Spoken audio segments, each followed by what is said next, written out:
Another day, another mini vlog! For today's ganap, tayo ay magiging dakilang white! At maaga nga pala tayong gumising ngayon para makaaga din tayong makapaglinis at makapagluto at maaga rin nating matapos ang mga gawaing bahay. At dahil nga pag gumising na ang aming baby shark ay bilang na ang iyong magagawa dahil wala na siyang ginawa kundi buhat na lang ang sinasabi. Kaya naman kailangan mabilis tayong kumilos para naman pag gumising na ang ating baby shark ay tapos na lahat ng ating gawain. At yung bahay naman namin muntik na maging bahay ng mga alikabok. At dahil nga pag dumadating tayo ang nakikita na lang ng ating mga mata ang ating winawalis. Charot!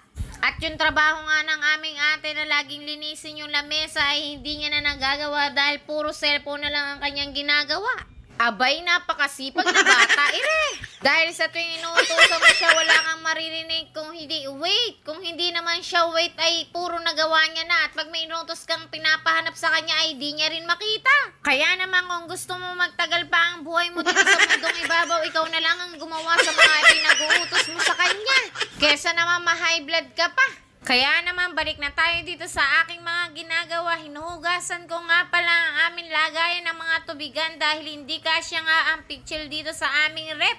Dahil kung gano'n ako kalaki, ganun din kalaki ang aming rep. Charot! At lahat nga pala na makikita mo ditong gamit ay naayon sa laki ko. Charis! Sana nga lahat ng gawain natin dito sa bahay ay mayari at makapagluto rin ako ng mas maaga para naman maaga kaming makakain. Para naman makapagpahinga na kami ng mas maaga at makapag-movie marathon naman tayo. Dahil nga sobrang busy natin, hindi na natin nagagawa yung mga ganong bagay dito sa mundong ibabaw. Charot! Magsasangag nga rin pala tayo at iluluto nga rin natin yung mga isdang sinlaki ko. Dahil nga mabilisan tayong kumilos, pagsasabayin ko na to, magpiprito at magsasangag, gano'n na rin ang ating gagawin para 1 kilusan na lang. Sabay ko na nga din pinainit ang aming paglulutuan, parang pagpapainit ko sa aming baby shark. Charis! At sa aking pagsangag naman ay ginagamitan ko to ng butter para naman tumalino daw ang aking mga anak. Charis! At minsan naman ginagamitan ko ng margarine para naman tumangkad din kami dito sa aming bahay dahil feeling ko may pag-asa pa kami. Charis! At sa tuwing nagsasangag nga ako, nilalagay ko yung sarili ko rito para naman sumara.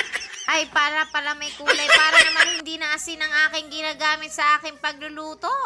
Tamang-tama naman to sa pritong isda dahil hindi na ako gagawa ng sausawan dahil kanin pa lang may lasa na. At yung mga piniprito kong isda ay kaliliit pero mga palaban. Daig ko pa nga ang nakikipaglaban. Diyos ko, Rugone. At sa totoong buhay nga pala ang hirap ng pinagsasabay ang mga niluluto lalo na pag ganito ang init nakakapaso. At naglagay na nga rin tayo dito ng magic. Mamagiking kita!